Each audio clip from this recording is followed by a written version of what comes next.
Madam, మీరు ఎలా ఇంత ఇంత మంచి స్టేజ్‌కొచ్చారు? ఈ మధ్యలో మీరు ఎటువంటి క్రిటికల్స్ ఫేస్ చేశారు మేడం? కమ్యా నేను ఈ స్టేజ్కి ఇప్పుడు మీకు చెప్పినట్టు it is all hard work. ఏది ఈజీగా రాదు. It is all hard work. చాలా కష్టపడాలి ఈ స్టేజ్కి రావాలంటే. నేను ఎప్పుడు చంద్రబాబు నాయుడు గారి గురించి ఆలోచించలేదు. ఒక ఉమెన్గా నా కోసం నేను ఆలోచించుకున్నాను. నేను కష్టపడాలి, నేను పైకి రావాలి, నేను ఒక పేరు తెచ్చుకోవాలి. ఒక కంపెనీ నడుపుతున్నాను, నడిపేటప్పుడు అది నా బాధ్యత, దాన్ని సరిగా నడపటానికి. The leader is very very important. ఎక్కడైనా కూడా ఒక నాయకుడు అనేది చాలా ఇంపార్టెంట్. సో రేపు నువ్వు కూడా ఎక్కడున్నా కూడా నువ్వు డిసిప్లిన్గా ఉండాలి, నువ్వు కష్టపడాలి. అయితే ఇది ఈజీగా రాదు జీవితంలో.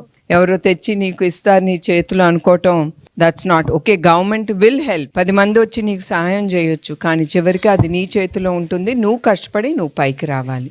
Okay, that's the only thing you have to learn.